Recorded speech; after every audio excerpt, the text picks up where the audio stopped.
Got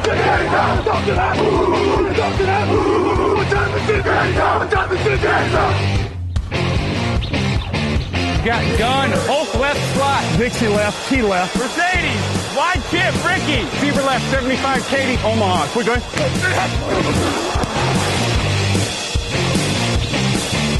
Last play of the game. Who's gonna win it? Luck rolling out to the right. Dumps it up to Donnie Avery. Yeah! Goal line! Touchdown! Touchdown! Touchdown!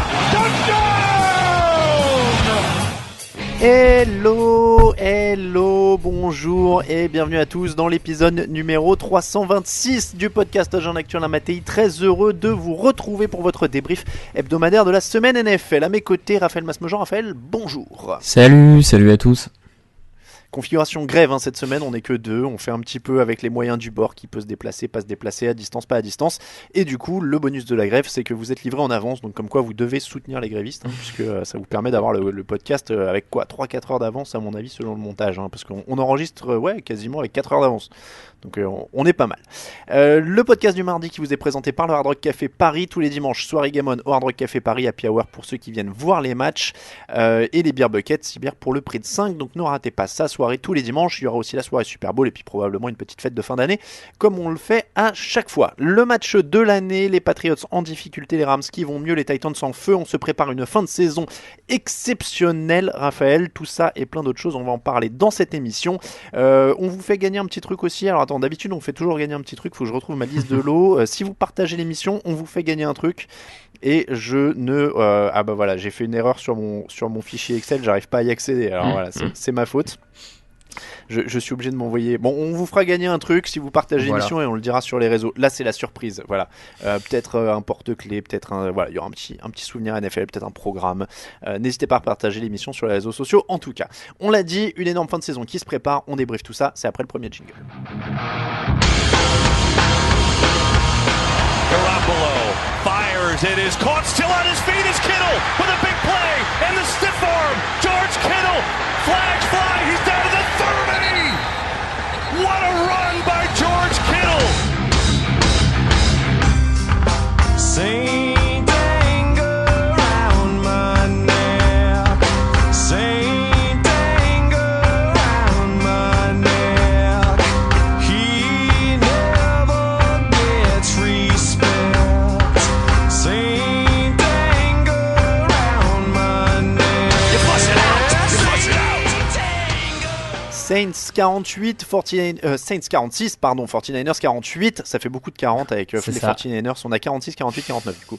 48 à 46 pour San Francisco, ce sera plus simple, 94 points, 981 yards, 12 touchdowns, victoire à la dernière seconde sur un field goal et une énorme action offensive de George Kittle en fin de match sur une 4e et 2. Raphaël, est-ce qu'on a assisté au match de l'année ? Ouais, pas loin. C'était sans doute le match de cette saison régulière. En tout cas, d'un point de vue offensif, on a frôlé la perfection sur plusieurs drives, même la première mi-temps. Sincèrement, on a toujours du mal dans ce genre de match à savoir si c'est les défenses qui étaient complètement absentes ou les attaques qui étaient vraiment très fortes. Là, j'ai quand même un peu le sentiment qu'on était dans une situation où on a eu deux attaques qui étaient en rodage, enfin qui étaient parfaitement rodées. Des coachs avec des appels de jeu hyper inspirés, des 49ers qui avaient l'habitude de faire jouer à Garoppolo beaucoup de slant et là qui changent complètement, des Saints qui ont réussi à s'adapter au fait que les 49ers bloquent bien Alvin Kamara pour aller chercher Jared Cook, il y avait beaucoup de diversité et du coup c'est d'un point de vue offensif c'est assurément le plus grand match de cette saison. Ouais. Bon, on a vécu un super match comme tu le dis offensivement. Et on n'a plus aucun doute sur les 49ers. Parce que là, Jimmy Garoppolo a 349 yards, 4 touchdowns, 131 dévals. Emmanuel Sanders, 7 réceptions, 157 yards, un touchdown. C'est aussi quand même une différence incroyable dans cette saison pour les 49ers, cette arrivée d'Emmanuel Sanders dans l'effectif. Ouais, bien sûr, c'est une énorme plus-value parce qu'il permet de répartir un peu plus les touches avec George Kittle, enfin les réceptions. George Kittle n'est plus la cible, enfin même si ça reste une cible privilégiée pour Garoppolo, hein, mais en tout cas on va dire il est un bis, il partage un peu ce rôle de numéro 1 avec Emmanuel Sanders, et donc forcément ça ouvre le playbook, surtout pour un coach comme Shanahan, esprit offensif, avoir ce genre de joueur comme Emmanuel Sanders capable de courir tous les tracés sur toutes les parties du terrain. Je pense que ça doit quand même assez l'inspirer, on va dire, en termes de playbook. Donc il apporte une vraie plus-value là-dessus. Et pour le début de ta question, non, on n'a plus de doute. Le seul doute qui reste, ça peut être un peu la réaction d'une équipe qui découvre les playoffs. Voilà, c'est ça, on sait que toutes les équipes le gèrent pas forcément bien quand elles passent d'un bilan négatif à les playoffs tout de suite derrière. Tout le monde ne le gère pas tout de suite bien. Maintenant, en termes de talent et ce qu'ils ont montré depuis le début de la saison, là-dessus, il y a plus vraiment de doute sur leur niveau. Faut surveiller les petites blessures. Il y a la blessure de Sherman qui peut être un peu embêtante quand même au poste de cornerback, et leur centre Richburg qui est blessé jusqu'à la fin de la saison. Il a une vraie importance dans le jeu au sol. Bon, mais Je reprends ce que tu as dit, c'est vrai que c'est pas une critique des 49ers, il faut pas du tout le voir comme ça, mais comme tu le disais, c'est très très rare d'aller au bout en playoff dès la première saison dans la construction d'une équipe. Les Seahawks par exemple, avant de gagner leur Super Bowl contre les Broncos, avaient tâté un peu de playoff l'année d'avant. Les Falcons, alors ils n'ont pas gagné le titre, mais c'était des habitués des playoffs. Même les Packers de Rodgers ou des choses comme ça avaient tâté quelques matchs de playoff. Donc ça va être clairement une des intrigues de cette fin de saison. Mais après, comme tu disais, sur le jeu, voilà, ils peuvent gagner au sol, ils peuvent gagner dans les airs, ils ont une très bonne défense. Alors voilà, là c'est un match où ils prennent 46 points. Est-ce qu'on s'inquiète parce que c'était censé être la meilleure défense de la ligue avant ce match? Ils ont pris cher, ils prennent 4 touchdowns sur les 4 premiers drives des Saints, mais est-ce que c'est une anomalie? Ça reste quand même une très très forte défense, quoi. Ouais, comme je te disais, moi je suis pas plus inquiet que ça, dans le sens où ils ont eu affaire à une attaque qui était vraiment très inspirée sur ce soir-là. Malgré tout, on a quand même vu un Nick Bosa capable de 2-3 grosses actions pour stopper des drives. On a quand même vu une interception. Bon, voilà, je pense que leur défense a montré, malgré tout, malgré ses points pris, a montré qu'elle a des capacités. Donc moi je suis pas plus inquiet que ça. Je pense pas qu'ils vont prendre 45 points la prochaine fois qu'ils rencontrent une grosse attaque. Même question pour la défense des Saints, hein, d'ailleurs. Ils étaient une très bonne défense avant ce match, ils en prennent 48. Ouais, et alors pour le coup, je dirais pas que la défense des Saints m'inquiète plus, mais peut-être là où je suis un peu plus pessimiste par rapport aux 49ers, c'est que je trouve que eux, leur souci au niveau du backfield défensif continue à s'illustrer, on va dire. On sait qu'ils ont un front seven assez fort, dominant, capable de bien bloquer la course, capable de mettre la pression.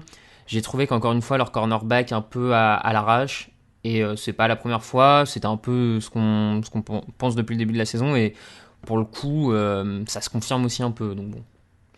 Tu l'as dit, l'attaque des Saints était vachement inspirée, mais Alvin Kamara, 1,9 yards par course, et c'est pas forcément nouveau dans ce match. Il a passé les 100 yards au sol que 2 fois cette saison, et il a passé les 50 yards à la réception qu'une seule fois. Qu'est-ce qui fait que Alvin Kamara est pas dans le rythme cette année, j'ai l'impression? Il a été, si je dis pas de bêtises, il a été un peu ralenti par une blessure en milieu de saison. De mémoire, il a raté un ou deux matchs. Peut-être qu'il a un peu de mal à se relancer à ce niveau-là. Après, je sais pas, parce que je trouve pas que la ligne offensive soit particulièrement moins bonne que l'an dernier. Quand on voit sur ce match les performances au sol de Latavius Murray, qui a eu de mémoire 7 yards par portée à peu près. Enfin voilà, c'est une ligne qui continue à réussir à ouvrir des brèches. Il est un peu plus en difficulté, mais je pense que ça reste malgré tout une grosse menace. Donc peut-être un peu de synchronisation avec Drew Brees à retrouver. Bon, je vais le dire plusieurs fois dans cette émission, 2 équipes qu'on devrait revoir en playoff, et ça promet, parce que franchement ce genre de match, on en redemande. Patriots 16, Chiefs 23, 2 autres équipes donc qu'on devrait revoir en playoff, et ça promet. On s'est demandé la semaine dernière s'il y a de quoi être inquiet pour les Patriots. La réponse semblait être quand même oui après ce match. Oui, moi je reste inquiet offensivement par cette équipe des Patriots.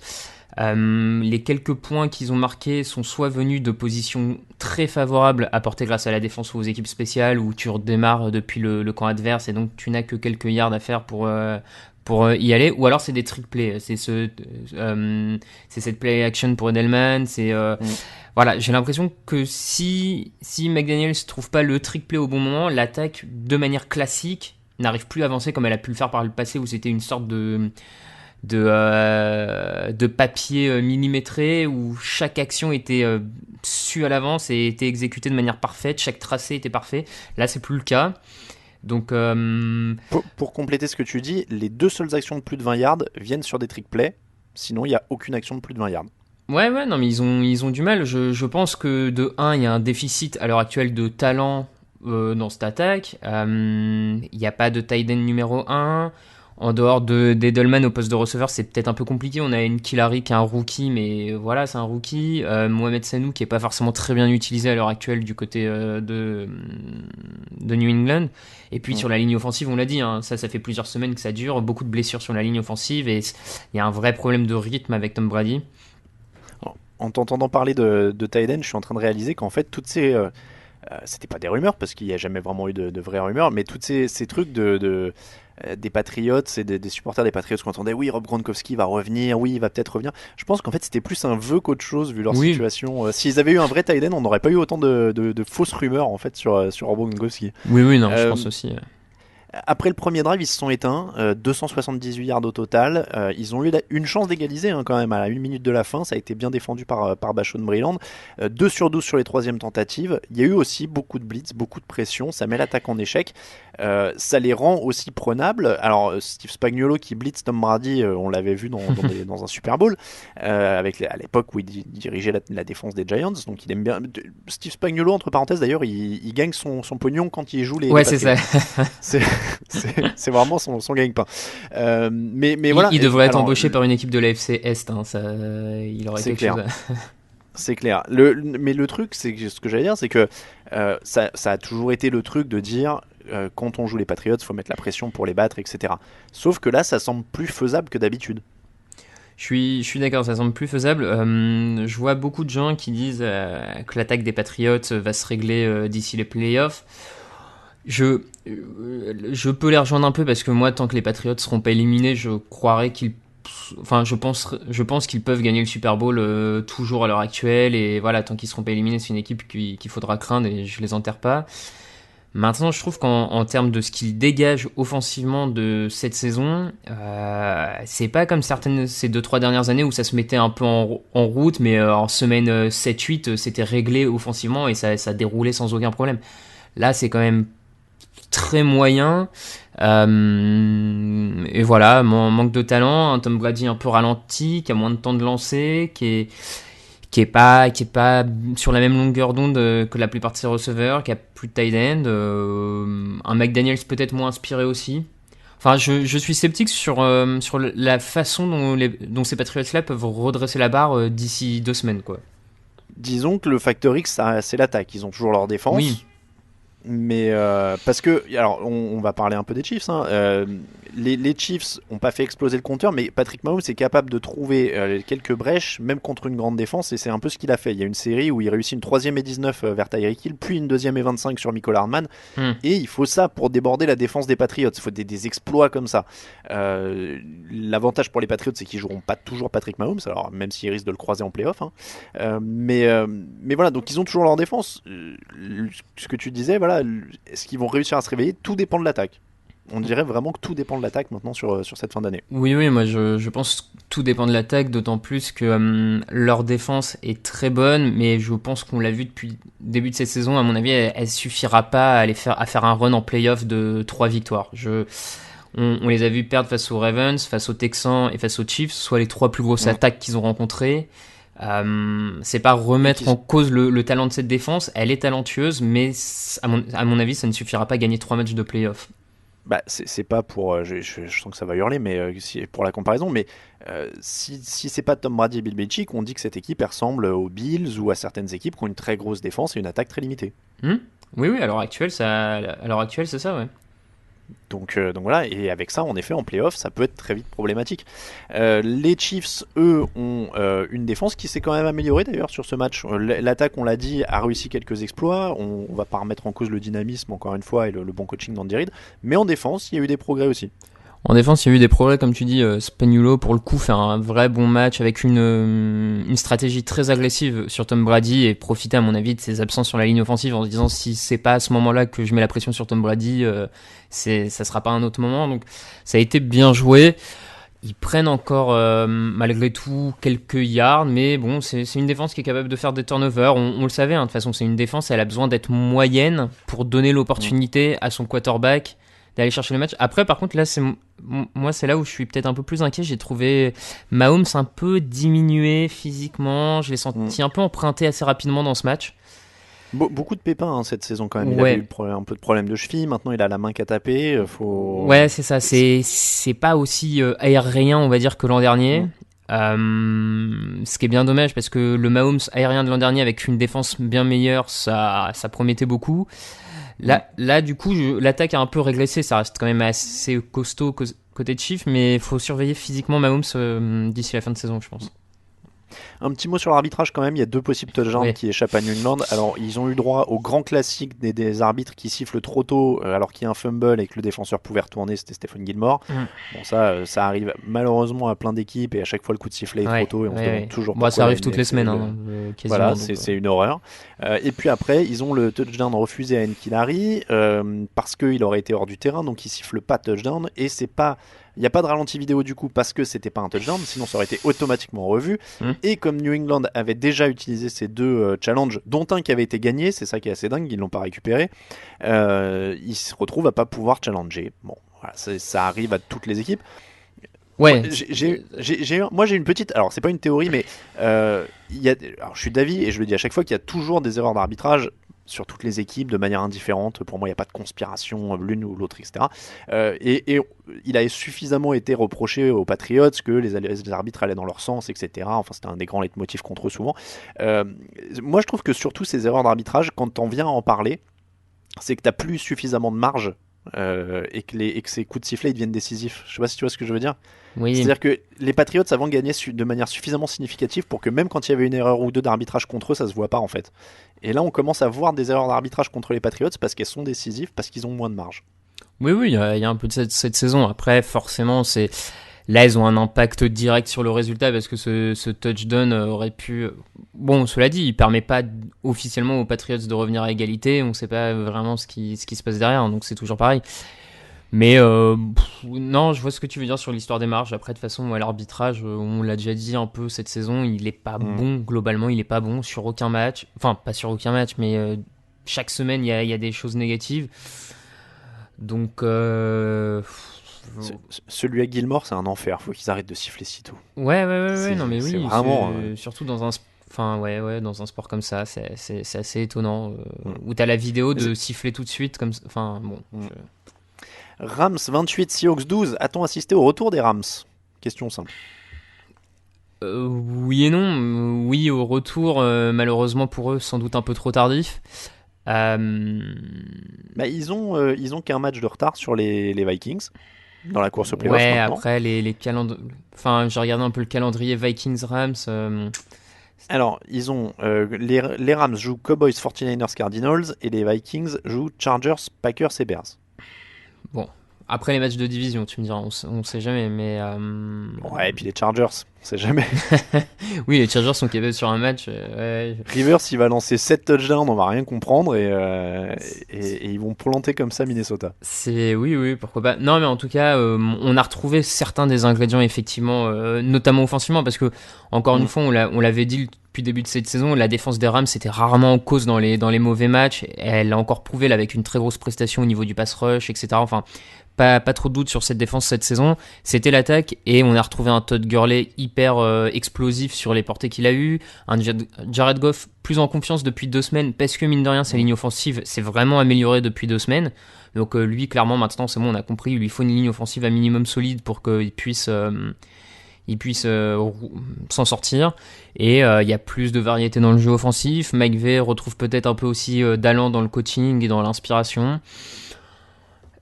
Ouais, on a retrouvé clairement des bons Rams qui en plus ces dernières saisons réussissent plutôt bien contre les Seahawks. Hein. J'ai pas le bilan exact, mais j'ai l'impression que ces 2-3 dernières années, les Seahawks ont du mal à aller les battre. Non, mais je pense que t'as vraiment tout dit. La défense, fait le taf encore, 5 sacs, aucun touchdown offensif autorisé, hein, parce que le seul touchdown des Seahawks c'est un pick six.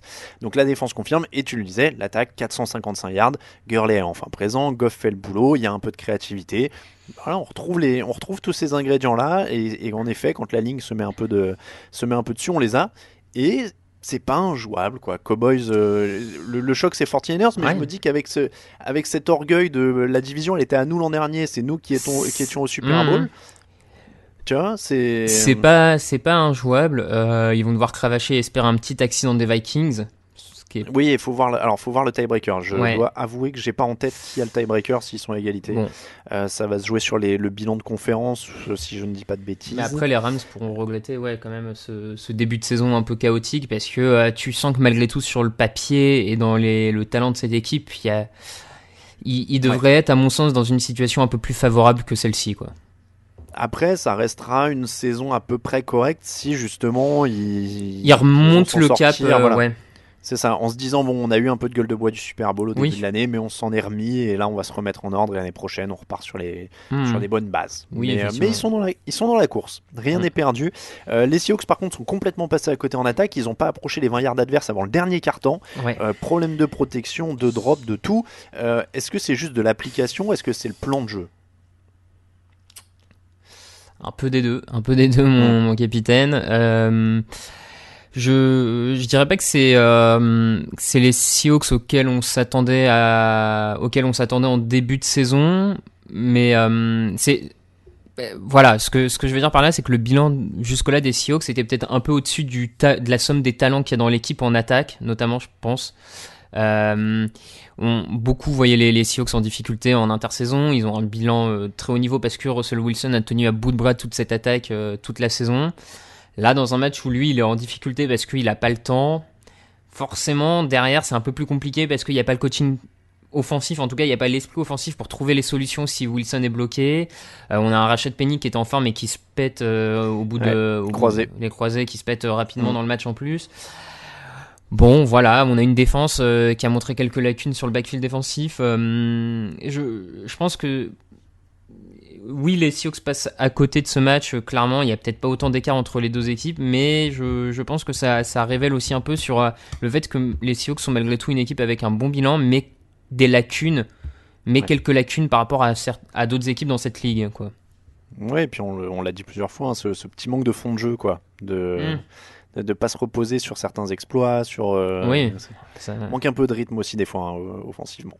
La bonne nouvelle, c'est quand même Quandre Diggs, 2 interceptions dont une pour un touchdown, joueur qui était aussi arrivé, je parlais d'Emmanuel Sanders tout à l'heure, lui aussi il est arrivé dans un échange en cours de saison, c'était avec les Lions, donc encore une bonne affaire, comme quoi, hein, échanger les choix de draft pour récupérer des joueurs quand tu vises les playoffs, ça peut servir.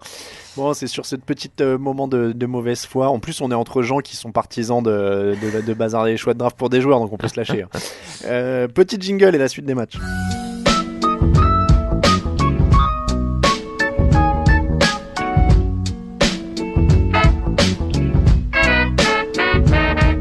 What's that? Playoffs? Don't talk about playoffs. You kidding me? Playoffs? I just hope we can win a game.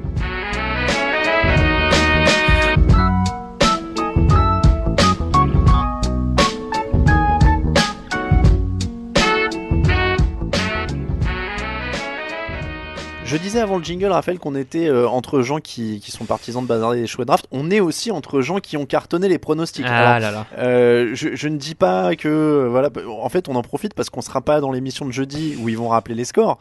Mais il faut quand même dire qu'il y a remontada, quoi. Il y a remontada. Tu es passé devant Raoul parce qu'on a fait à tous les deux un 13/16 sur les pronos. Raoul fait 7, donc tu es repassé devant. Je suis revenu à égalité. Donc là, il y a quand même remontada.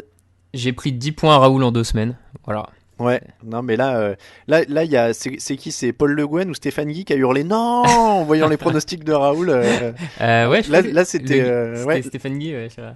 Ouais, là il y avait une petite ambiance Nou Camp 92e minute, hein, pour Raoul cette semaine. On le salue en tout cas et on lui souhaite une bonne émission jeudi s'il veut bien la faire après avoir entendu ça.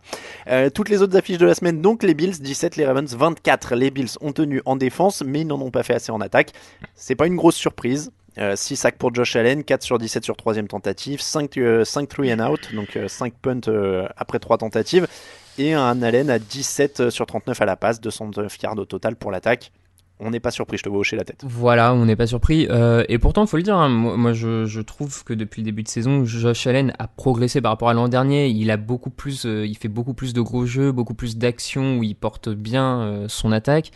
Mais c'est encore un poil trop limité pour jouer les top places en AFC, et ça se voit sur ce match face aux Ravens, parce que comme tu l'as dit, la défense de Buffalo a été héroïque pendant 3 quarts temps quasiment, en vraiment limitant au max Lamar Jackson, ses receveurs, enfin prestation de très haut niveau à ce niveau-là. Mais voilà, Josh Allen, pas de grande surprise. Maintenant, comme il progresse sur sa deuxième saison, côté Buffalo, tu te dis le chemin emprunté par l'équipe est quand même le bon depuis l'arrivée de McDermott. Je veux dire, ça se construit bien, ça drafte bien, ça fait des bons choix, c'est solide, c'est cohérent. Donc voilà. On a eu la discussion dans la rédaction pendant le match. On disait que justement c'était une équipe qui était bien construite, qui progressait régulièrement. Que là, ce sera peut-être un peu trop court cette année en play-off parce qu'il y a un petit manque d'attaque. Et je pense que Josh Allen progresse. Maintenant, il y a encore un palier à passer contre les tops équipes. Oui. Quoi. C'est le dernier palier. Mais que s'il continue comme ça, cette année, ils seront peut-être au premier tour des playoffs. L'année prochaine, ils pourront vraiment titiller New England dans la division et ainsi de suite. Donc, c'est un beau projet. Et là, ça semble un poil court contre les grosses équipes. Ouais, surtout que, même titillé, ils ont qu'un match de retard sur New England. Ils doivent les affronter dans 2 semaines. C'est même pas dit qu'ils les embêtent pas un peu plus, hein. Oui, non, je voulais dire vraiment oui, non, mais je suis d'accord, je vois être favori d'AFC, quoi. Enfin. Ouais, parce que si tu lui draftes en plus encore du lineman, du receveur pour l'entourer, etc., ça commence. Voilà, c'est un vrai beau projet. Faut espérer que Josh Allen progresse, que tu l'entoures bien, mais les Bills font quand même des très belles choses dans la construction là depuis 2 ans, donc voilà. 9e victoire de suite pour les Ravens, on l'a dit, très grosse défense, un peu moins d'attaque, mais ils trouvent toujours un moyen de gagner.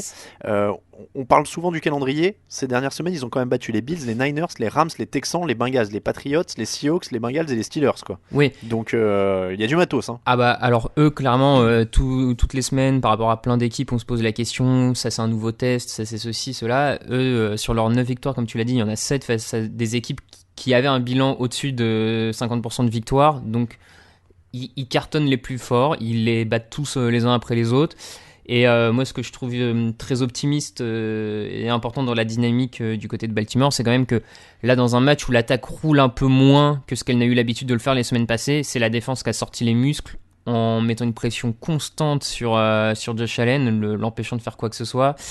Je trouve qu'à l'heure actuelle, en AFC, c'est vraiment l'équipe la plus équilibrée, quoi. Entre son attaque et sa défense, c'est celle qui dégage la plus grosse impression, quoi. Donc et là avec la défaite de New England, si eux font pas de bêtises, ils auront le siège numéro 1. Ouais. Faudra aller les battre à Baltimore. Ils ont un kicker, contrairement à plein d'équipes dans cette ligue, donc c'est vrai. Non mais on l'a dit la semaine dernière, c'est dur de voir comment les battre en ce moment. Ils gagnent de toutes les manières possibles. Donc oui, sous la pluie, pas sous la pluie, à la passe, au sol. Enfin, ils sont quand même en très, attaque, très en défense. Ouais. Raiders 21, Titans 42. Ils sont 7e de la conférence, mais actuellement les Titans ont l'air d'être l'équipe la plus chaude en AFC Sud et pas loin dans une bonne partie de l'AFC. Oui. 552 yards, 4 matchs de suite à plus de 30 points. Raphaël, où sont passés les Titans ennuyeux? Ah bah alors là, qu'est-ce qu'on nous a fait avec cette équipe? Non mais ce qui est assez incroyable, c'est qu'en plus on pensait pas que ça serait Ryan Tannehill qui pourrait amener la hype tout simplement à Tennessee. C'était quand il est arrivé sur la pointe des pieds à Tennessee, on s'est dit bon, il allait un peu challenger Marcus Mariota, mais voilà, ça allait. Et depuis qu'il a pris en main cette équipe, il est, c'est le Tannehill que beaucoup de fans de Miami espéraient en fait. Finalement, c'est ce jeune quarterback prometteur, intelligent dans ses lectures, qui en plus n'hésite pas à aller à la course chercher des gains, qui n'hésite pas même à aller taper des défenseurs de plus de 30 kilos pour les stopper, parce qu'il se fait intercepter cette semaine et c'est lui qui va taper le défenseur adverse pour l'empêcher de faire un pick 6. Donc je pense que ça doit plaire aussi pas mal à ses partenaires. Et déjà, on l'avait vu aller au mastic sur des courses où il va dans la end zone, où il allait au plaquage et tout ça. Et je pense, on n'est pas dans le vestiaire, donc c'est peut-être un peu méchant de dire ça, mais je pense qu'il amène peut-être un peu plus de charisme et d'enthousiasme auprès de ses partenaires que Marcus Mariota, qui était un personnage malgré tout un peu plat, un peu... Ah bah il est gentil, mais là si tu regardes le vestiaire, en termes de motivation, Marcus Mariota c'est Coldplay et Tannehill c'est Metallica, quoi, tu vois. Ouais, non, Il y a un truc qui se joue, quoi, en termes de motivation des gens. Non, mais je suis d'accord. Mais en tout cas, du coup, il permet à ces Titans d'avoir une attaque beaucoup plus équilibrée. Même Derrick Henry, ses performances sont meilleures depuis qu'il y a Tannehill. Il profite du fait qu'il y ait une menace dans le jeu aérien pour lui ouvrir des portes. Et comme tu dis, les Titans, à mon sens, sont pas seulement l'équipe d'AFC Sud la plus impressionnante pour le moment. Ils sont, moi, je suis pas loin de les mettre dans le top 4 AFC à l'heure actuelle. En termes d'équilibre aussi d'équipe entre l'attaque et la défense, la défense est aussi à un bon niveau. Elle a des playmakers à l'image d'un Kevin Byard, leur safety. Voilà, eux ils ont leur destin entre les mains. Ils doivent jouer 2 fois les Titans là sur les 3 derniers. Texans, tu veux dire? Les Texans, la couronne va se jouer là-dessus, quoi. Oui, non, mais là, voilà, là, c'est exactement ce que j'allais dire. C'est hyper simple, hein, ils jouent les Texans 2 fois, donc la division, elle se joue là, ils ont leur destin entre les mains. S'ils sont raisonnables, je crois que s'ils font un match chacun, je crois que le tiebreaker est pour les Titans, j'espère que je dis pas de bêtises. Mais voilà, donc clairement, ils sont bouillants, tu l'as dit, c'est équilibré, l'attaque va beaucoup mieux, donc ça va être intéressant aussi à suivre cette fin de saison, en tout cas en AFC Sud. Et à mon avis, il pourrait presque rendre un service aux Texans en les sortant des playoffs, parce que ça permettrait peut-être que Bill O'Brien soit remercié et que les Texans... peut-être que, je sais pas, est-ce qu'ils jouent le long terme? Tu sais, on va faire un coup genre, non mais si les Titans ne sont pas en playoffs, c'est qu'ils ont joué tactique, ils voulaient que Bill O'Brien reste en poste pour gagner l'an prochain. C'est un coup des Titans pour que Bill O'Brien reste en place et prendre la division l'an prochain. Tu vois, ils sont les Raiders étaient à 6 victoires 4 défaites, ils sont maintenant à 6 victoires 7 défaites, ils ont perdu les 3 derniers. Bon, c'était une belle histoire quand ils titillaient les playoffs, après ils étaient un peu en sur-régime, ils vont se reconsacrer maintenant à la reconstruction, notamment en défense, parce que là on a vu qu'ils ont quand même pris un bouillon assez terrible. Oui, comme tu dis, c'était une équipe en reconstruction, un peu en sur-régime. De mémoire, c'est quand même 8 ou 9 joueurs qui ont été sélectionnés à la dernière draft, qui ont eu déjà, pour certains, en plus un impact sur cette saison-là. Il y a des trous en défense, on le savait avant le début de la saison, c'est encore visible, mais ils ont plein de choix de draft pour l'année à venir, donc voilà, c'est une équipe qui est dans son processus de construction, et à quelque part c'est cohérent, sachant qu'ils ont donné 10 ans à Gruden de contrat, c'est cohérent que l'année 2 soit la continuité de la reconstruction, quoi, que tu sois pas déjà au top de ton année 2, ça paraît logique, donc à voir pour la suite. C'est vrai qu'ils jouent le long terme. Texans 24, Broncos 38. Alors si les Titans ont l'air de favoris de la FC Sud, c'est notamment parce que les Texans se sont encore fait méchamment dessus. Alors le score a l'air beaucoup plus flatteur, hein, parce qu'ils étaient quand même menés 38-3. Hein. Il y a 38-24, mais ils étaient menés 38-3. On est d'accord que c'est un scandale ce genre de prestation quand t'es prétendant au play-off et prétendant à un titre de division. Ouais. Je cherche mes mots pour cette équipe, parce que c'est un non-match total, il n'y a pas grand-chose à dire, quoi. Non, il y a pas, c'est un non-match, surtout que le score est presque flatteur, tellement ils ont été écrasés par Denver en début de match, hein, je veux dire, c'est... mais voilà, c'est encore une fois, pour moi on en revient toujours au même souci, c'est le souci Bill O'Brien qui peut pas, son équipe peut pas arriver préparée comme ça après une victoire face aux Patriots. C'est magique, t'as vu en conférence de presse d'ailleurs, hein, quand il le dit. Quand il dit je croyais que l'équipe était préparée, mais en fait non. C'est pas possible. Et pour moi, ça c'est typiquement la preuve d'un mauvais coaching, parce que justement les Texans battent les Patriots la semaine d'avant, qui est l'équipe mythique de ces dernières années, et battre les Patriots, c'est battre les Patriots. Et tu tombes dans le piège la semaine suivante en perdant contre Denver. Voilà, c'est typique le coaching qui tient pas ses joueurs, qui les fait pas assez bien bosser, qui exploite pas assez le talent de son groupe. Pour moi, voilà, c'est... Alors après, oui, il y a des lacunes, il manque un JJ Watt sur le pass rush, le backfield défensif est pas exempt de tout reproche, ça manque sûrement un peu de talent, il y a encore des problèmes sur la ligne offensive, hein, ça c'est... Mais c'est une équipe dont... Ouais, mais tu te fais pas étrier comme ça par Denver. Non mais voilà, c'est ça. C'est que ça explique pas de se faire étrier comme ça, ça explique pas en dehors du coaching, donc voilà, encore une fois. Parlons du positif, est-ce que les Broncos ont leur quarterback? Drew Lock est à 22 sur 27, 309 yards, 3 touchdowns, une interception. Il avait fait un bon début de match la dernière fois, là il fait un très bon début de match, et avec des choses un peu plus loin, même si ça s'éteint un peu en deuxième mi-temps, mais ils ont déjà gagné. Oui, c'est ça, c'est difficile de juger sa deuxième mi-temps quand tu vois l'écart qu'il y a eu sur la première. C'est pas dit que si l'écart avait été plus faible, il aurait pas maintenu un bon niveau sur l'ensemble, on va dire. C'est sympa ce qu'il propose, hein, ça a l'air bien. Après, c'est que 2 matchs. c'est encore tôt pour de mémoire l'ami là qui ressemblait à Robert Pattinson, là j'ai oublié son nom. Brock Osweiler. Brock Osweiler, de mémoire, Brock Osweiler avait fait un ou deux bons premiers matchs. C'est vrai. Et voilà, tu vois, enfin, bon, on va attendre peut-être. Bon, ils ont quand même Noah Fant, le tight end rookie, qui a 4 réceptions, 113 yards, un touchdown. Tu rajoutes Courtland Sutton, Oui. qui fait pas un gros match, mais qui est aussi un bon jeune. Ils ont une belle base. Maintenant, il va falloir blinder la ligne devant ce garçon, et puis peut-être espérer des bonnes choses pour l'année prochaine. Ouais, c'est ça. Cardinals 17, Steelers 23. Est-ce que Mike Tomlin est le coach de l'année? Ça fait plusieurs semaines que j'en parle, mais là, ça commence à être pas mal, non? Ils sont 6e de la conférence au moment où on se parle, avec Devlin Hodges comme quarterback. Ah oui, non, mais moi, pareil, hein, ça fait un petit moment, on l'avait mis dans nos tops à un moment, Mike Tomlin, dans un des derniers podcasts. Il fait un taf assez incroyable, parce que cette semaine, vraiment, ils abordent ce match-là sans le quarterback numéro 1, receveur numéro 1, coureur, fullback, centre, tackle, enfin bref, c'est l'équipe réserve offensivement en tout cas, c'est l'équipe réserve de Pittsburgh qui se déplaçait. Ils sont sérieux, ils gagnent encore ce match. S'ils vont en playoff, oui, Mike Tomlin, je sais pas s'il l'aura, mais il mérite des voix, ça c'est sûr. J'allais faire la remarque de Troll 9000, mais alors tu veux dire que peut-être que les Patriots ne devraient pas se plaindre des blessures et que Mike Tomlin ferait un meilleur boulot que Bill Belichick s'il avait des blessures avec l'effectif des Patriots.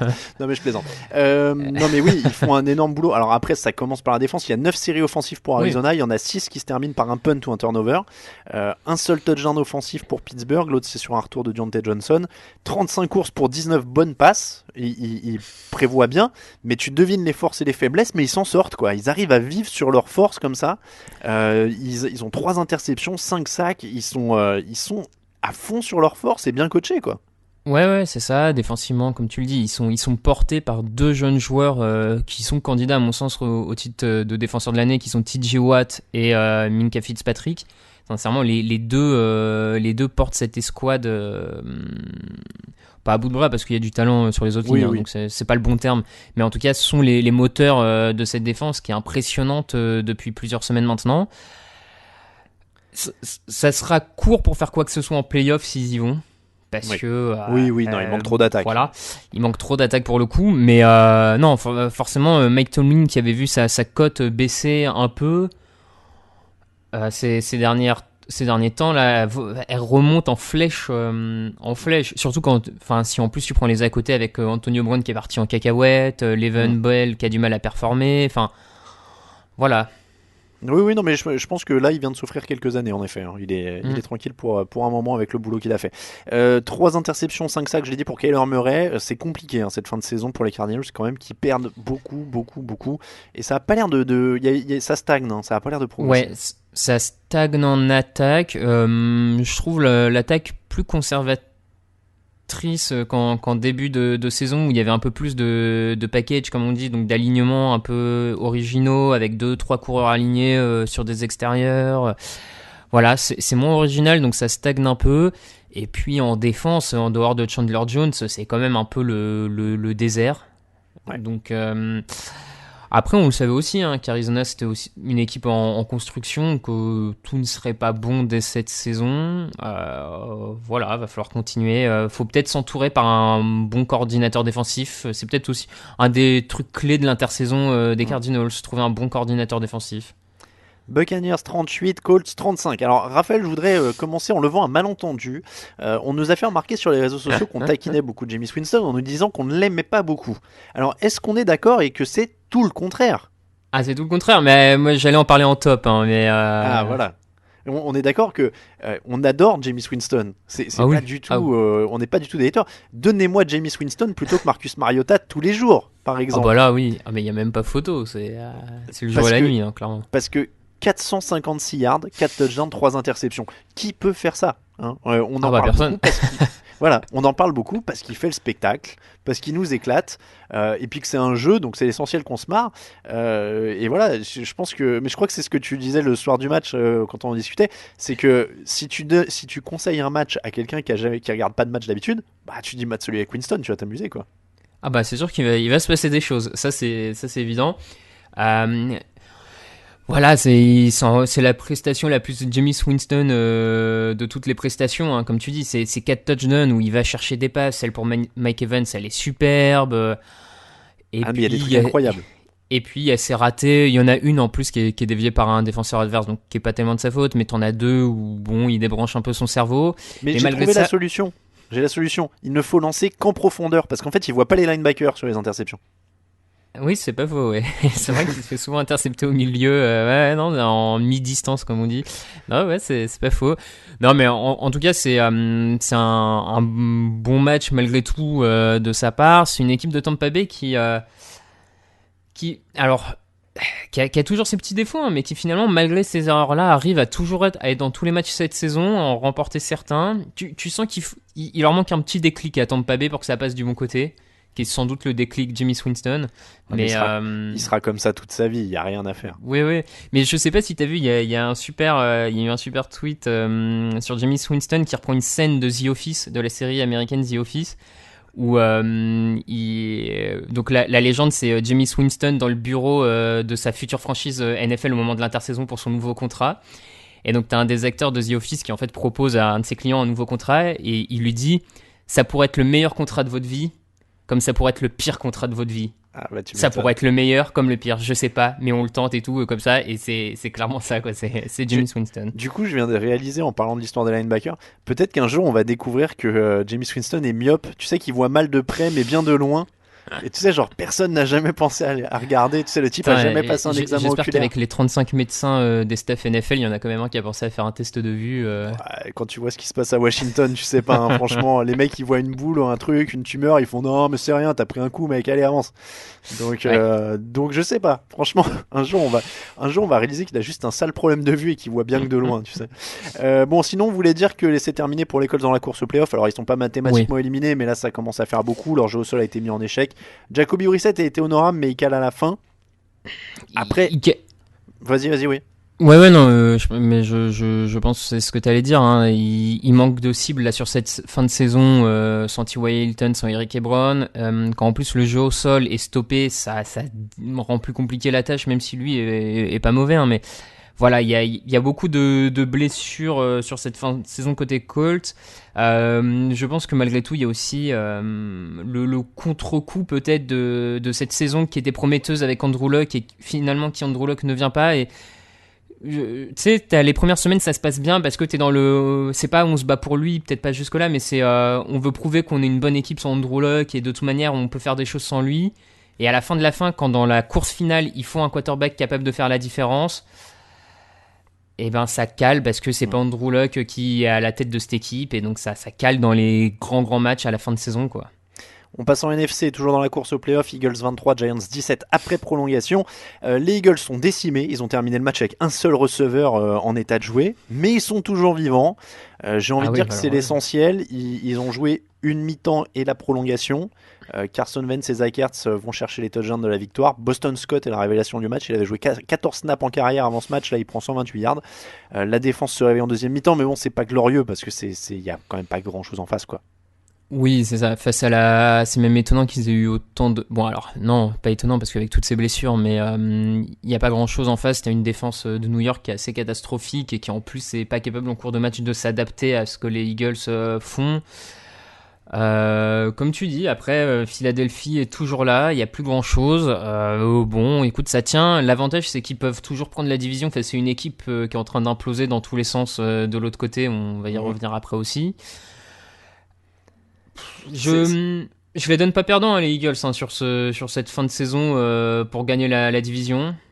Bah, ils sont aussi en galère que Dallas psychologiquement, visiblement, mais ils ont encore moins de monde dans l'effectif à cause des blessures. Oui. Alors moi, je miserais sur Dallas, il faut mettre de l'argent maintenant, mais c'est quand même très compliqué. Bon, on l'a dit, hein, en face il y a Eli Manning qui rejoue. Alors bonne première mi-temps, il lance deux touchdowns pour Darius Slayton. Derrière, il gagne 29 yards en deuxième mi-temps, quoi. Donc a priori, il y a un peu de réveil de la défense de Philadelphie et puis il y a un peu du fait qu'il y a quand même pas grand-chose, quoi, du côté de New York. C'est un peu une course. Bon, il va y avoir le Battle Royale, hein, ça va être le Philadelphie-Dallas de la semaine 16. Ça va être exceptionnel en termes de niveau de jeu, je sais pas, hein, mais au moins il y aura de la hype. Mais voilà, bon, c'est très dur de commenter cette NFC Est parce que c'est tellement décousu pour les deux équipes. Il y a tellement de blessures, il y a tellement de problèmes psychologiques, que ce soit pour Philadelphie ou Dallas, que ça ressemble pas à grand chose, quoi. Non. Juste une petite stat, Eli Manning est maintenant en bilan négatif sur l'ensemble de sa carrière en saison régulière. Alors, il aurait peut-être pas ça dû fait revenir mal. rejouer. Comment Ça fait mal. Ben ouais, 116 victoires, 117 défaites en saison régulière maintenant pour Eli Manning.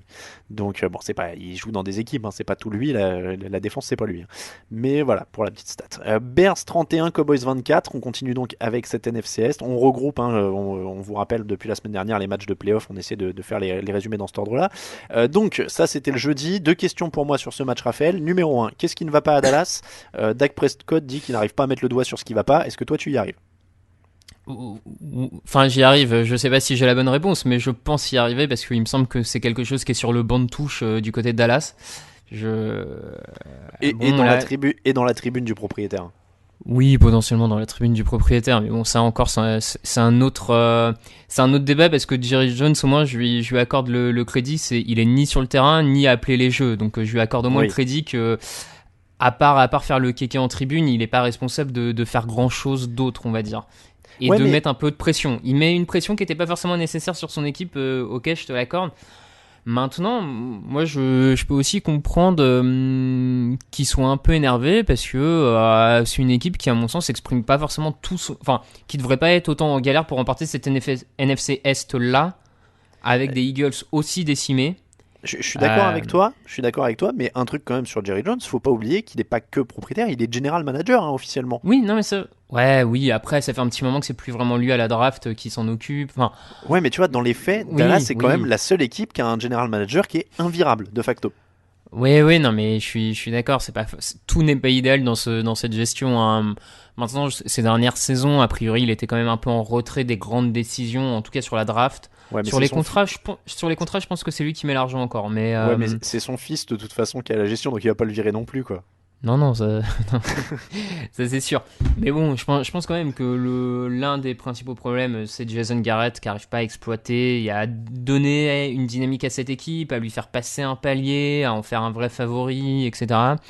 Il y a quelques lacunes aussi depuis quelques matchs en défense. La défense, c'est pas exemple de tout reproche, je trouve, notamment le backfield défensif. C'est là où on se dit que ils auraient bien fait cette intersaison d'aller chercher Earl Thomas comme les Ravens l'ont fait, parce que je pense qu'un safety du niveau d'Earl Thomas dans cette défense aurait fait un bien fou. Oh oui. Donc voilà, moi je mettrai un peu le doigt sur ces deux choses-là, quelques lacunes en défense, backfield défensif, et Jason Garrett qui à mon avis n'est pas la solution pour que cette équipe passe un palier, passe de je peux gagner la NFC Est à je peux gagner la NFC tout court, quoi. Question 2, Mitchell Trubisky, 3 touchdowns à la passe, 1 au sol, 63 yards au sol, vrai progrès ou pas? Moi j'ai déjà répondu dans le fauteuil, je vous renvoie au fauteuil, je laisse Raphaël répondre. Coup de vrai progrès, oui. Dans les faits, oui, c'est mieux qu'en début de saison. C'est pas clairement. Maintenant, c'est aussi mieux parce que tout d'un coup, son jeu au sol se met à être un peu plus performant depuis 2-3 semaines avec le coureur rookie Montgomery de mémoire sur le nom. Voilà, après, c'est un peu mieux, mais c'est pas non plus Trubisky qui fait gagner son équipe. À confirmer, quoi. À confirmer, après, je pense, moi, mais je pense que tu as le même avis que moi. On sait ce qu'on a avec Trubisky, ça va être ce quarterback correct sans plus, qui fera,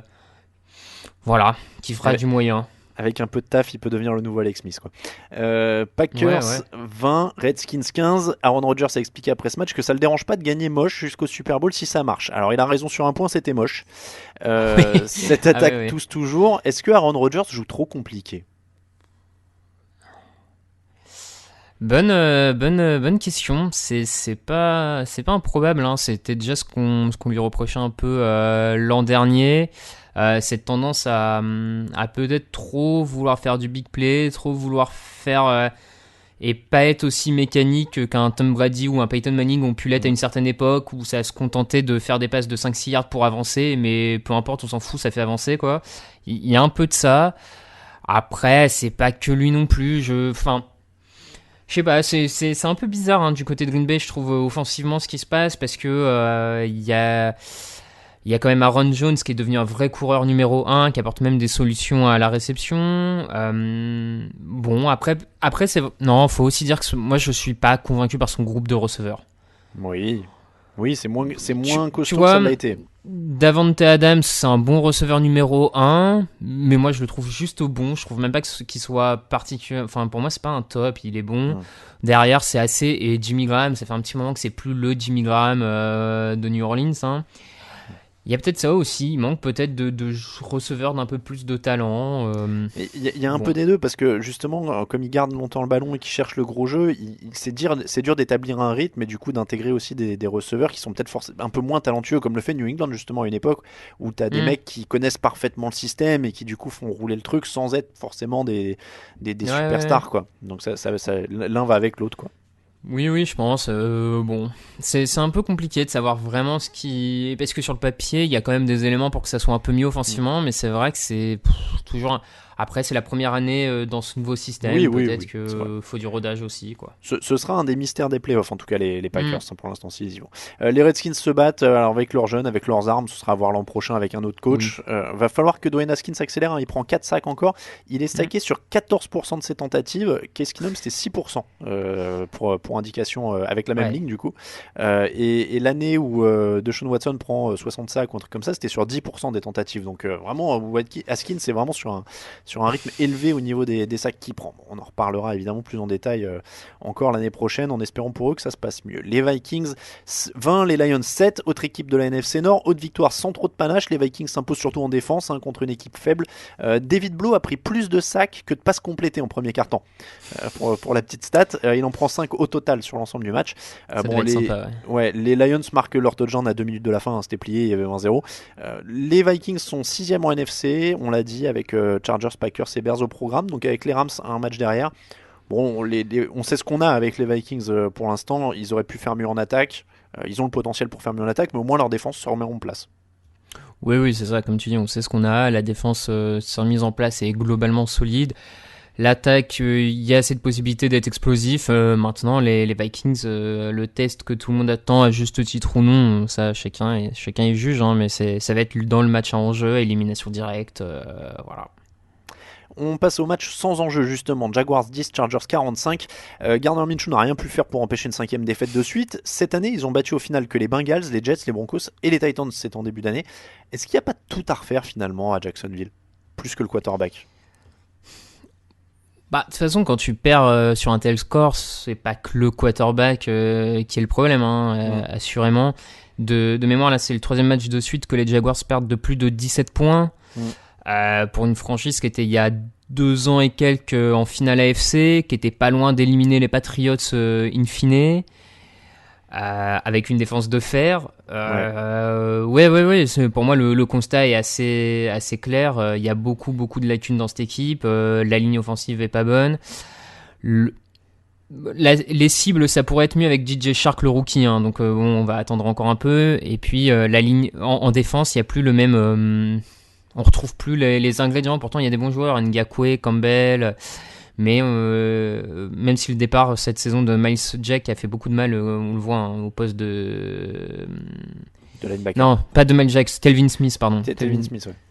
Qui est parti à l'intersaison, qui fait beaucoup de mal contre le jeu au sol. Et puis le coaching, non, mais il y a tout à reconstruire. Hein. Le coaching, le problème, c'est que je suis pas sûr que, pareil, là tu parlais au-delà du coach, je suis pas sûr que le GM, tout ça, soit bien les bonnes personnes pour remettre l'effectif en place. Oui, non, c'est je sais pas, moi je trouve que et en plus Minshew, en fait, la hype a caché un peu certains problèmes. Je pense que t'as pas de honte à garder Foles avec un nouveau coach pour voir s'il peut le relancer, parce que Foles a que 30 piges, il est pas si vieux que ça. Donc non, construisant un peu le reste, je suis pas sûr que le problème soit forcément de mettre Minshew à la place de Foles.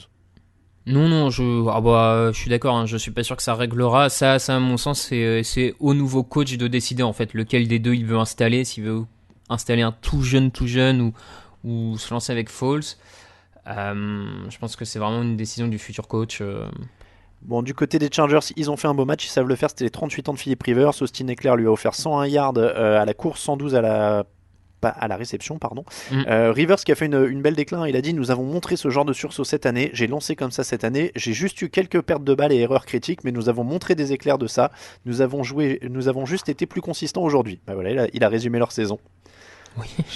J'aime bien ce genre de déclat parce que tu sais, c'est toujours en dehors des interceptions, j'ai été bon. Voir les Chargers des 6 dernières années, mais Oui, c'est vrai.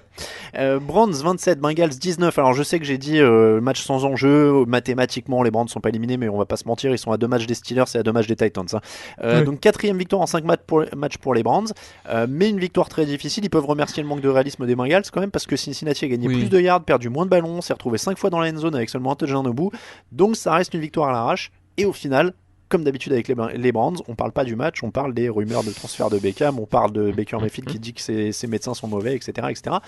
Bon, mais il y a quand même un peu de mieux pour Cleveland, même s'il y a 2 interceptions. Alors il y a des rebonds et des drops. Oui, il y a un peu de mieux parce que depuis quelques semaines, ils affrontent les moins bonnes équipes de la ligue. Enfin, ils ont une deuxième partie de calendrier beaucoup plus facile.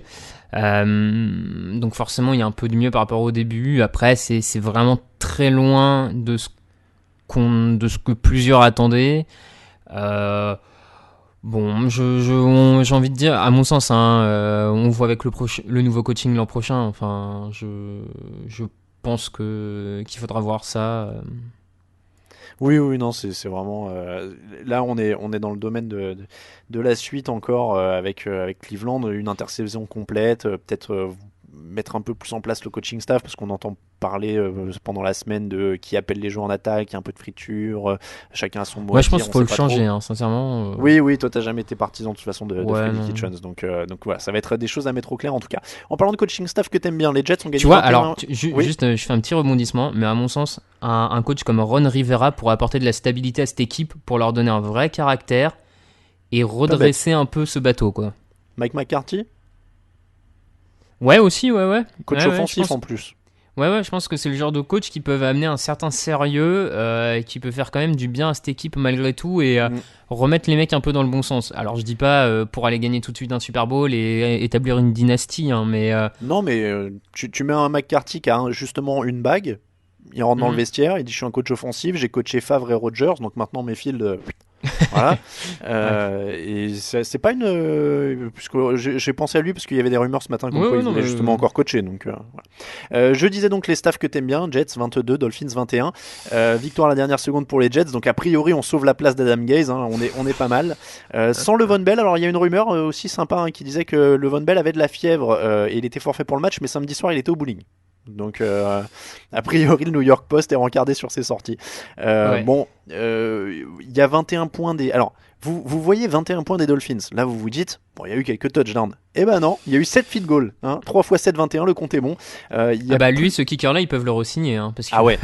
Alors il n'y a plus personne à Miami, Leur meilleur coureur sur ce match s'appelle Patrick Laird et leur meilleur receveur s'appelle Isaiah Thomas. Voilà.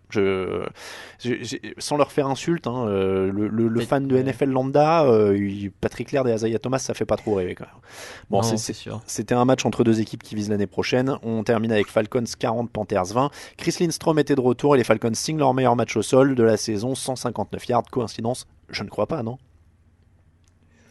Non, je ne crois pas non plus, effectivement. Bon, après, c'est une équipe des Falcons qui a su remontrer un peu de redynamisme sur ces dernières semaines, qui montre qu'ils valent sans doute un peu mieux que leur bilan actuel. Bon, voilà. Oui. Ça a été une saison un peu compliquée pour les deux. Il y a eu des blessures à Carolina, il y a eu des problèmes de coaching à Atlanta. Des deux côtés, le coaching. Voilà. De toute façon, en plus, je dis ça, les Panthers viennent de virer leur coach. Donc, d'ailleurs, a priori, l'intérim de Perry Fewell en tant que coach va pas vraiment se transformer en CDI, parce qu'ils prennent 4 ballons perdus, un touchdown de plus de 90 yards, les joueurs qui critiquent derrière, enfin la totale, quoi. Alors là, s'il y a bien des gens qui ne seront pas étonnés par ça, ce sont les fans des Giants, vu que Perry Fewell avait été quelques saisons le coordinateur défensif de New York, qui a laissé un souvenir impérissable du côté de la grosse pomme, donc absolument aucune surprise pour le coup, tu vois. Et il a été coach principal des Bills, de mémoire. Mais oui, c'est vrai. Oui, ça s'est pas bien passé non plus, on s'en rappelle pas non plus. Voilà pour les matchs, on passe au top et au flop.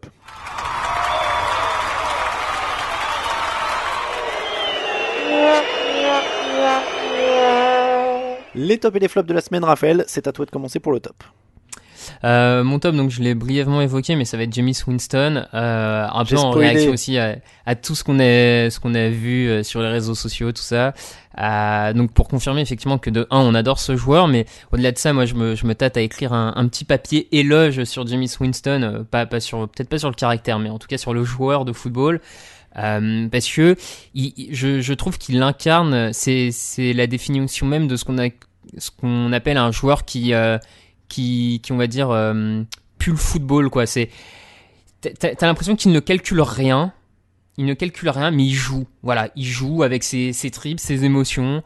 Des fois ça passe, il fait des trucs merveilleux. Des fois il fait des trucs complètement débiles. Mais quand t'es un spectateur neutre et que t'es pas un supporter de Tampa Bay, bah franchement tu t'éclates toujours en regardant Jameis Winston. Il se passe toujours des choses. Voilà, pour moi c'est un peu c'est ça le football aussi, quoi. C'est un sport, c'est un spectacle et je trouve que lui on est une sur le terrain en tout cas on est une représentation, quoi, clairement. Tu veux dire que ce serait un sport, un spectacle et qu'on devrait se détendre et s'amuser ? Ouais, entre autres, ouais. Genre, on devrait pas se prendre la tête sur des équipes, sur des histoires, des trucs comme ça. Ouais, entre autres, ouais, entre autres. Moi qui croyais que je jouais ma vie et ma carrière journalistique sur chaque article. Ah, désolé. C'est un mythe qui s'écroule. Mon top, c'est Diontae Johnson, choix du 3e tour des Steelers, qui est un choix du 3e tour récupéré dans l'échange pour Antonio Brown. Et alors, c'est même pas le fait honnêtement, c'est même pas le fait qu'il l'ait récupéré contre Antonio Brown, c'est que je suis toujours scotché par les choix de receveurs des Steelers à la draft. Ils y arrivent à chaque fois. Juju Smith-Schuster, Antonio Brown, Santonio Holmes, je sais même Plaxico Burress. Plaxico Burress, il y en a un qui m'échappe aussi, James Washington, si je dis pas de bêtises. Ouais, l'autre là, qui avait des problèmes de drogue là, mais qui était pas mal avant tout. Martavis Bryant. Voilà. Ils trouvent que des... c'est... Alors, tiens, on va dire que c'est leur fête cette semaine, mais c'est l'anti-Patriots qui à une époque se plantait tout le temps sur les receveurs du 2e, 3e tour ou des choses comme ça. Les Steelers, moi j'ai l'impression que tu pourrais leur les faire choisir au hasard n'importe quel receveur au 2e ou au 3e ou au 6e tour, le mec il marche, quoi. C'est incroyable.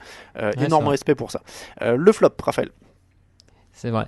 J'en ai déjà un peu parlé, mais Bill O'Brien, hein, forcément, et plus généralement les Texans qui après une victoire contre les Patriots tombent bêtement face à Denver et du coup se mettent dans une position assez difficile avec 2 matchs à jouer contre les Titans sans matelas d'avance, on va dire, parce qu'ils perdent justement ce match-là. Après avoir fait le plus dur en battant New England, voilà, c'est assez désespérant à mon sens. Oui, moi le flop c'est, je suis désolé, je regardais autre chose. J'ai surveillé autre chose en même temps, excuse-moi. Rappelle-moi, du coup, t'as dit c'était quoi ton flop? Bill O'Brien et Texans. Bill O'Brien, pardon.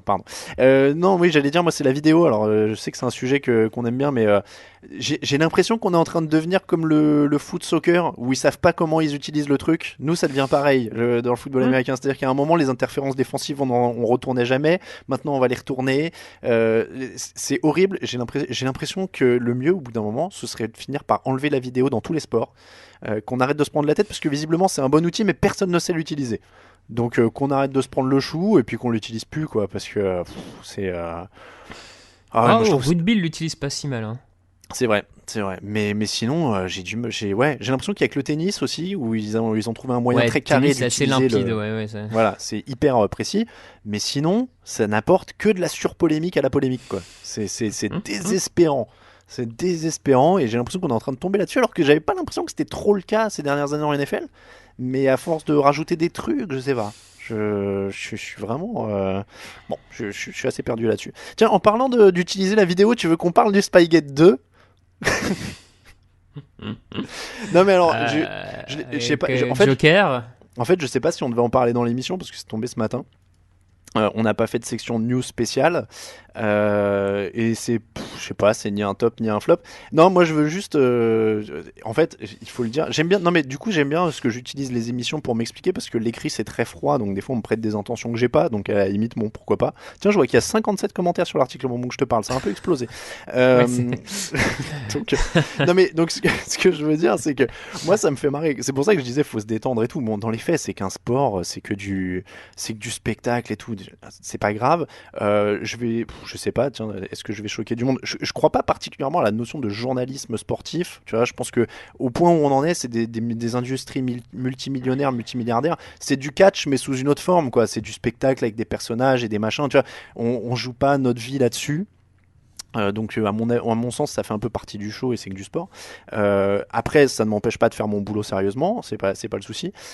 Mais voilà, et après pour répondre à certaines critiques, moi j'ai aucun problème avec le fait de faire les mêmes articles si les Bengals ou si les Cowboys ou si les machins font la même chose. Le problème c'est que c'est tout le temps les Patriots. Moi je fais ce que je peux avec ce qu'on me donne en termes de matière. Donc voilà, mon flop c'est les Patriots, mais non, mon flop pardon c'est les autres équipes. Il faudrait qu'elles le fassent aussi, que ça équilibre un peu les choses et qu'on ait des équipes sur des petites manigances comme ça d'autres équipes. Voilà, moi je veux écrire sur d'autres équipes. C'est mon deuxième flop, c'est que je veux que les autres équipes essayent de magouiller un peu, qu'on puisse écrire sur elles aussi. Merde. Mais non, mais après, je sais pas, qu'est-ce que tu veux dire sur cette histoire?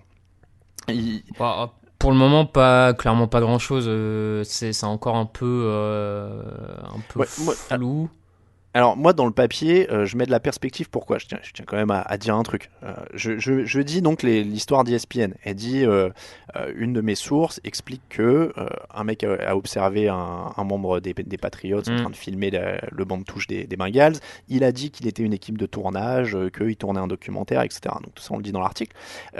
Après, moi je mets en perspective, je relaye le communiqué de l'équipe qui dit nous c'est une équipe de tournage, c'est une erreur honnête, ils savaient pas, etc. Là où on va me dire oui tu mets à charge etc. dans l'article, je tiens à le dire, en effet moi j'ai une conception du journaliste qui est que il faut aussi mettre en perspective les faits, c'est pas que donner des faits, quand tu peux les mettre en perspective c'est aussi ton rôle. Donc en effet je mets en perspective en disant quand TDA est accrédité à Londres on sait qu'on doit pas filmer le terrain. Donc oui je mets ça dans l'article parce que j'estime que le lecteur est assez intelligent pour se dire ah bah ouais, c'est quand même bizarre que si TDA sait qu'il a pas le droit de filmer le terrain quand il y va, une équipe de tournage accréditée par une équipe NFL arrive là en disant ah bah mince dis donc je savais pas que je pouvais faire un plan fixe de 30 minutes sur le banc de touche adverse quoi. Donc voilà. Il y a des trucs comme ça. Après, j'en veux pas particulièrement aux Patriots ou quoi, je m'en fous. Ce serait eux ou une autre, ce serait exactement pareil. Mais voilà, donc je mets en perspective pour ça. Et après, à la fin, on me dit tu mets à charge, etc. Bah, je mets en perspective avec des faits précédents qui étaient le premier Spygate et une enquête d'ESPN de 2015 qui dit aux enquêteurs, le chef de la vidéo des Patriots a dit si vous vous faites gauler, dites que vous êtes une équipe de tournage qui fait un documentaire. Ça ressemble un peu à ça quoi hein. Moi au bout d'un moment je prends pas les gens pour des jambons non plus quoi donc ouais. Et en plus faut pas oublier cette saison l'incident qu'il y a eu à Buffalo avec Sean McDermott qui s'est énervé et qui a viré de mémoire le fils de Belichick en plus parce que il y avait eu cette embrouille un peu étrange donc après quelle était la vraie intention derrière et entre rivaux de division peut se créer un peu de parano et une réaction excessive de Sean McDermott hein. Je dis pas le contraire et j'accuse pas forcément mais voilà t'as eu en plus cette saison ce petit truc un peu étrange à Buffalo qui a peut-être attiré aussi l'attention. Non mais voilà, et donc à partir de là moi il y a que ça dans le papier, j'ai pas dit oh là là c'est pour ça qu'ils ont marqué que 3 points les Rams au Super Bowl, là ça aurait été de la diffamation et là ça aurait été des conneries. Mais voilà. Donc voilà mais moi honnêtement c'est ce que je disais avant l'émission, ça me fatigue plus qu'autre chose ces histoires parce que je sais qu'à chaque fois tout le monde va se gueuler dessus etc. Moi dans les faits je m'en fiche un peu quoi donc c'est plutôt le côté on n'était pas au courant qu'on n'avait pas le droit de faire ça. Moi c'est plutôt ça qui me gêne un peu. Voilà. Quand tu vois comment tout en NFL est réglé au millimètre près. Voilà, moi c'est ça que je veux dire et c'est pour ça encore une fois que je le mets dans l'article, c'est que la justification ressemble à du foutage de gueule. Faut pas non plus se mentir. Encore une fois, t'as été à Londres à Wembley comme moi, on est allé au Super Bowl etc. Quand on te donne une accréditation, il y a une liste il y a des écritures derrière l'accréditation, il y a un PDF que tu reçois avec l'accréditation qui te dit tu as le droit de faire ça et ça, t'as pas le droit de faire ça et ça. Donc faut pas faire semblant de dire oh non mais ils savaient pas les mecs, tu comprends. Voilà. Et après faut pas non plus être naïf, s'ils veulent faire un documentaire sur le mec le recruteur qui est en train de scouter l'équipe suivante, ils peuvent le faire mais je suis pas sûr qu'ils aient besoin de faire des plans de coupe sur le terrain pendant longtemps et que le mec des Bengals les aurait gaulés en train de filmer comme ça voilà donc après ils ont fait une bêtise, peut-être qu'il y en a d'autres qui le font pas et à eux d'essayer de se faire moins gauler, à chaque fois ça tombe sur eux donc moi j'y peux rien hein. Donc voilà, c'était l'aparté mais encore une fois le prenez pas tant à cœur, j'en veux à personne, je suis pas là pour moi je sais pas donc voilà, c'est vraiment comme ça. On passe aux questions.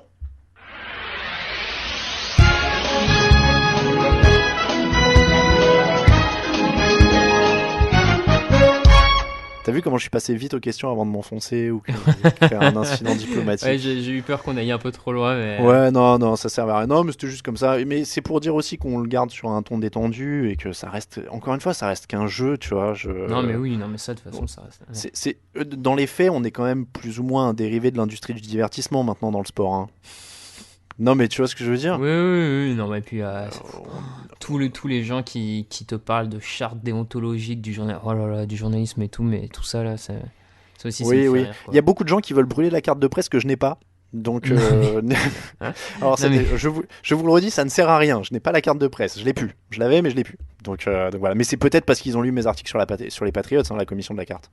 Ils ont vu ça, ils ont dit. Ça peut pas passer. Ça peut pas passer. Non, je vous expliquerai un jour, mais c'est plus dû à des questions administratives très précises. Je rentre plus dans les critères administratifs. Donc, allez, Darnold et Willy, salut. Que pensez-vous que le projet Haskins continuera la saison prochaine du côté des Redskins ? Oui. Oui, je pense qu'il faut juste trouver un coach qui veut de lui. Oui, c'est ça. Ouais. Plus généralement, comment expliquez-vous que des jeunes QB draftés très haut et qui représentent donc souvent un projet pour leurs équipes soient souvent coupés dans leur élan, des fois même alors qu'ils ont très peu joué, par exemple Josh Rosen. Après, ils se retrouvent dans des batailles de pouvoir aussi, il y a eu un changement de coach pour Rosen. Ouais, c'est ça, Rosen, clairement, t'es dans un contexte particulier, c'est ça, c'est des histoires de contexte, faudrait reprendre quarterback par quarterback pour voir exactement ce qui n'a pas marché au moment. Je pense par exemple à un David Carr à l'époque quand il était drafté par les Texans, très haut à la draft, qui avait un sacré potentiel. Bah lui, il est tombé sur une équipe où il n'y avait pas de ligne offensive. Sa première saison, il s'est mangé 83 sacs. Il a été traumatisé à vie et derrière, ça a complètement cassé. Non mais je pense pas qu'il y ait une réponse globale pour tout ça. Faut vraiment prendre au cas par cas le joueur et voir dans quelle situation il était pour se rendre compte de ce qui a pu bloquer un moment. Et des fois aussi les scouts les scouts NFL se plantent quoi en fait. Être un bon joueur universitaire n'est pas forcément être un bon joueur NFL quoi. Des fois c'est juste. Et ben voilà, ça renvoie sur la dernière question de Darnold et Willy qui était comment aussi expliquer qu'un Trubisky était drafté plus haut que Watson ou Mahomes et était même souvent annoncé plus haut dans la plupart des mocks. Bah, c'est que c'est pas une science exacte le recrutement. Quelle équipe estimez-vous devrait avoir un meilleur bilan par rapport au réel en fonction de leur performance ? Je trouve les Vikings trop sous-cotés et pourraient avoir bien plus que 9-4. C'est une question de Cameron Durupt par exemple. Alors quelle équipe vaut plus que son bilan ? Je suis pas persuadé qu'il y en ait beaucoup. Non, parce que c'était Tom Coughlin qui adorait dire tu es ce que ton bilan dit ce que tu es quoi. Donc non, je suis pas persuadé. Non, il y a rien qui me choque honnêtement. Non, mais regarde, même les Vikings à 9-4, ça me choque pas. Hein. Les Vikings ont des fois des trous d'air. C'est clair. Non, ça me choque pas. Henry, plus loin, Play. Quelle est la valeur ajoutée d'un running back aujourd'hui ? Quand on voit les saisons décevantes de Barkley, Elliott, Bell, Gurley et les no-name qui sortent une bonne saison chaque année, cela vaut-il le coup de payer un coureur ? Attention, je ne remets pas en cause les intérêts nombreux d'un jeu de course efficace.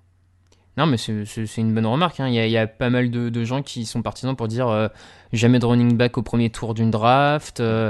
Ça sert à rien de payer un running back parce que t'as des bons running backs qui sortent tous les ans des universités, donc il suffit à chaque fin de contrat de rookie de changer de coureur. C'est pas faux ces dernières saisons. Alors, c'est pas faux. Je me fais l'avocat du diable. Christian McCaffrey, c'est un 8e choix de draft et Dalvin Cook, c'est un second tour. Je crois qu'il était au premier. Bon, non, mais je suis d'accord. T'as toujours des contre-exemples et voilà. Maintenant, si tu prends ces dernières saisons, les équipes qui gagnent au Super Bowl, laquelle a un coureur élite quoi, tu vois. Oui, c'est vrai. Baraton de Paris nous propose un petit quiz. Alors du coup j'ai les réponses, donc je te fais le quiz. Un petit quiz inspiré par le 49ers Saints et son score jamais vu jusque là de 48-46. Alors c'est la grande mode. Il y a un site qui s'appelle NFL Scorigami qui recense tous les scores qui n'ont jamais eu lieu. Donc là visiblement c'était le cas. Depuis le début de la saison 2019, combien de scores inédits en NFL AFL depuis 1920 ? C'est trop dur, il y en a eu 6. Le plus grand nombre de points inscrits dans un match cette saison ? Oui, non, dans un match, mais je comprends pas en fait sa question parce que la réponse correspond pas. Ah non, attends, je comprends pas. Quel est le plus grand nombre de points inscrits ? Mais il y a une réponse qui colle pas. Le plus grand nombre. Ah, mais il a inversé ses réponses, je crois. Le plus grand nombre de points cumulés. Ok, vas-y. Cette saison ? Non, au total. Ah, au total. C'était en 1966. Je te donne un indice au cas où tu te rappelles l'avoir vu. Ah, je sais pas, 109. 113, 72 à 41 sur un Redskins Giants. Putain. Le plus grand nombre de points inscrits par une équipe ayant gagné. Bah, du coup, celui-là, non? Avec 72 points. Eh ben non, il y a eu un 73. En 1940, les Bears ont battu les Redskins 73-0. Ah ouais, 40. Alors, j'aime bien l'histoire, mais là, on est sur la préhistoire du foot, là. Ouais. Le plus grand nombre de points inscrits par une équipe ayant perdu. Ça, c'était l'an dernier. Ah, bah, ça doit être le Rams Chiefs, non? C'est Du ça, coup 54-51. Ouais, c'est ça, ouais. Le plus grand nombre. Vrai faux, bonus de la précédence. Une équipe a-t-elle déjà gagné en marquant 4 points? Je vais dire faux. Alors attends, je dis. Alors, En marquant 4 points. jamais une équipe n'a gagné avec 4 points. Et une Ouais, seule bah équipe a inscrit seulement 4 points. C'était en 1923, le Racing Legion contre Chicago Cardinals. Ouais, là on remonte. Le plus petit nombre de points inscrits par une équipe ayant gagné. Oh, bah, à mon avis, 6 points. Non, moins que ça. 3, Non. 2. Ouais, c'est les Bears qui battent les Packers en 1938 sur un safety 2-0. Oh, le match. Alors attends, qu'est-ce qu'il y avait d'autre? Vrai ou faux, une équipe a-t-elle déjà marqué un seul point? Bah, alors, comment tu marques qu'un seul point? Ben, je suis en train de me demander parce que c'est un peu flou.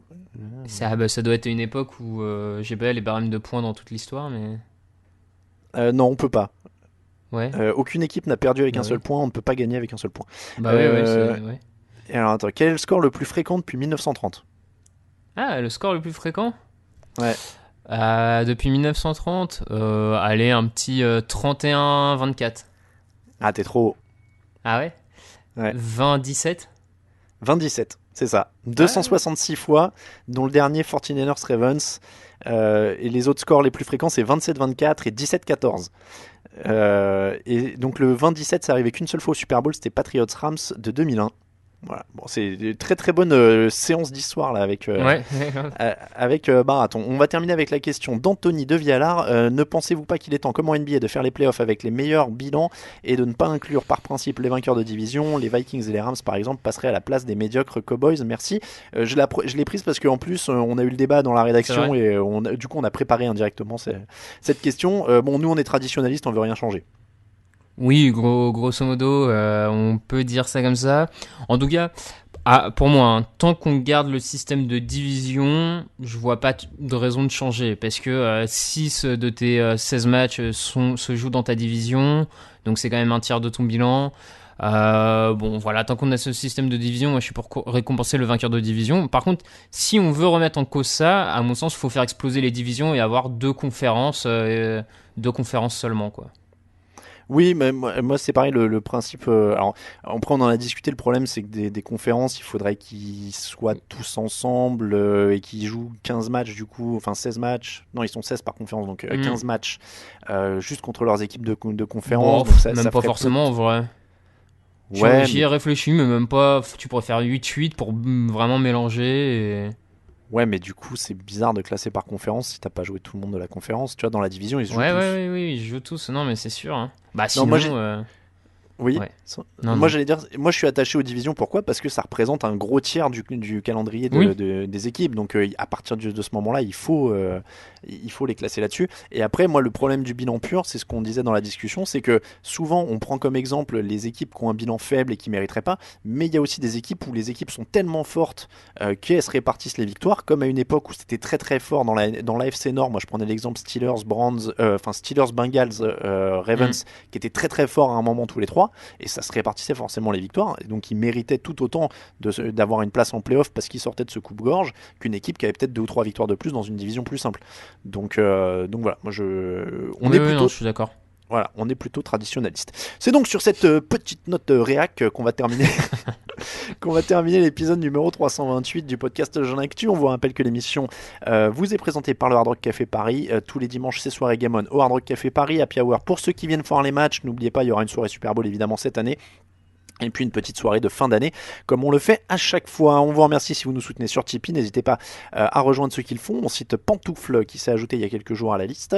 Merci beaucoup, Raphaël. Bah, merci à toi.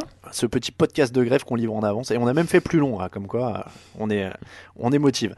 Merci beaucoup à tous. En tout cas, si vous voulez nous suivre, Twitter @TDActu, Facebook @TDActu, Instagram @TouchdownActu, les Twitter personnels Raphaël_TDA, Atalin Mattei. Alors les leçons de journalisme, hein, c'est à Atalin Mattei si vous voulez les envoyer. Je suis toujours preneur. Raoul VDG, Camille Saraben, Thielo Radiosa pour nos camarades qui seront là jeudi. Du coup, j'ai l'air hautain quand je dis ça. J'aurais pas dû dire ça. Hein, j'aurais pas dû dire ça. Bon, bref. Mais non, mais c'est que ça tu me couperas au montage. Comment ? Tu couperas au montage au pire. Ouais, non, mais ça me vexe dans mon petit cœur quand je me fais chahuter comme ça. Et voilà, du coup, je suis tout émotif. Merci à tous. En tout cas, on vous rappelle que toute l'actu de la NFL, c'est sur tdactu.com. On vous souhaite une très bonne semaine. À jeudi pour la preview. Normalement, ce sera avec Greg et Raoul. En tout cas, on nous le souhaite. Ça dépendra du trafic. Merci beaucoup. Merci à tous. Bonne semaine. Ciao, ciao.